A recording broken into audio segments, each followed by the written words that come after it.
Macron, je commence à me dire, il est vraiment complètement lunaire ce mec, il est complètement déconnecté.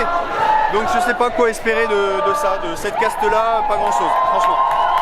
Moi, tu vois, hier j'étais à la manif féministe et j'avais fait une petite pancarte. Le consentement, c'est pas une fois tous les 5 ans. Et je pense que c'est un peu la même logique. Quand on dit non, non, non, non, non, enfin jusqu'à quand on peut forcer quoi? Jusqu'à quel point on peut forcer? En fait, pour eux, ça veut dire oui. Ouais, je crois que ça veut dire oui. Il y a une certaine manière de dire ouais, ça doit, il doit vouloir en fait. Ouais. Voilà, c'est bizarre.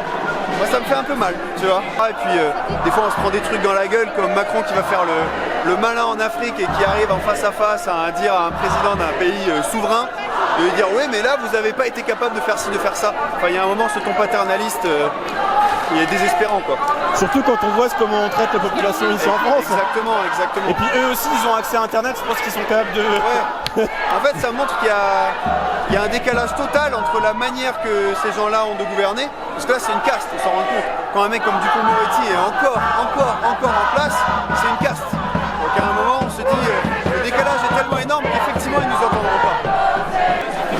En même temps, c'était un peu couru d'avance. Dès le départ, les gens qui se mobilisaient savaient qu'en face, il y avait un mur. Bien sûr, on le sait.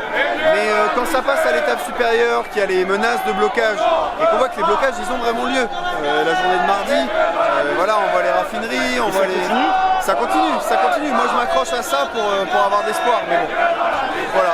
On lâche pas.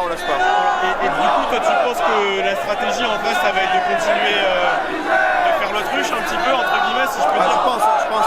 À mon avis, le choix du PLFSS et le fait de pouvoir faire un temps parlementaire court, c'est de se dire peut-être qu'on peut tenir en faisant comme si de rien n'était, en restant un peu confiant, en montrant un visage de confiance. Après, on voit des signes que ça craque un peu quand même. Tu penses à quoi?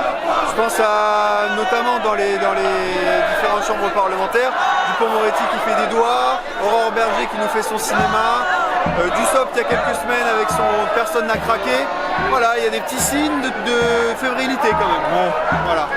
Mais surtout qu'en plus, là, on va arriver vers le terme du débat parlementaire. Ouais. Donc ça veut dire que du coup, ils vont passer la loi par ordonnance avec autant de monde dans la rue. Ça me semble compliqué. Après, si j'ai bien compris, il y a l'histoire de la commission paritaire qui va peut-être pas réussir à sortir avec un accord. Donc il faudra la voter à l'Assemblée. Après, peut-être j'ai pas bien compris, mais bon, on va voir ce que ça donne. Sur l'institutionnel, j'en attends rien. Je pense qu'il n'y a qu'une pression tellement énorme de la rue, du blocage des outils de production, etc., qui peut peut-être y avoir un petit doute, et dans ce doute-là, un retrait de la réforme. Après, quoi qu'il arrive, si cette réforme passe, derrière la colère qui a été accumulée là, et je pense l'organisation qu'il y a en ce moment aussi, que ce soit dans les syndicats et même un petit peu hors des syndicats, on voit des choses sur les ronds-points, il y a des retours des ronds-points. Ouais, il y a le retour des ronds-points et puis il y a plein d'actions, coupure d'électricité chez l'AREM, enfin le Renaissance maintenant, pardon, je suis un peu à l'ancienne. Ouais. On a voilà, les blocages de plein de zones stratégiques, les syndicats qui ont très clairement dit on va bloquer le pays. Ouais. Et puis bon, on sait que la CGT ça compte quand même. La CGT, s'il y a là dans leurs élections le cap qui peut être pris, bah, on va être costaud quand ils vont vouloir faire leur loi de travail dans 6 mois. Je pense que ça va être quelque chose. Ça va être quelque chose. Voilà. Et là, il y aura, je pense qu'il y a un certain niveau de colère qui ne pourra pas être contenu. À mon avis, qui ne pourra pas être contenu. Moi, c'est pas forcément ce que je souhaite. Hein. Bien sûr. Bah, ici, là, je pense que comme tout le monde, beaucoup de gens espèrent qu'à un moment, il y a un miracle et qu'ils finissent par entendre le nom. Ouais, la démocratie, c'est toujours mieux quand même. Je sais pas, il y a un truc plaisant de se dire on réfléchit ensemble et on fait la société qu'on aimerait ensemble. Bon, après, voilà, il ne faut pas se leurrer. Hein. Après, quand on voit, ne serait-ce qu'à l'échelle des chambres parlementaires, comment se passent ces débats, je pense qu'on est un petit peu loin de la démocratie quand même. Et des citoyens, de la population autour de toi, c'est quoi si on peut dire un peu le pouls Moi, c'est un peu particulier parce que j'arrive juste à Paris, je suis jeune prof, je suis arrivé dans un bahut qui est pas très militant, on va pas se mentir, donc c'est difficile de dire de ce point de vue-là, mais bon. Voilà. Merci beaucoup. À la campagne, ça bouge en tout cas. Ouais, c'est vrai qu'aussi, on a oublié de préciser ce point-là, mais en région, partout en France. Dans la ville de mes parents, il y a une première manif depuis 15 ans. Normalement, ils vont dans la ville d'à côté. Et là, ils étaient 500 dans leur petite ville. Ils ont fait la manif sur place parce qu'ils avaient besoin de s'exprimer. Donc il y a un ras-le-bol, quoi. Il y a un ras-le-bol.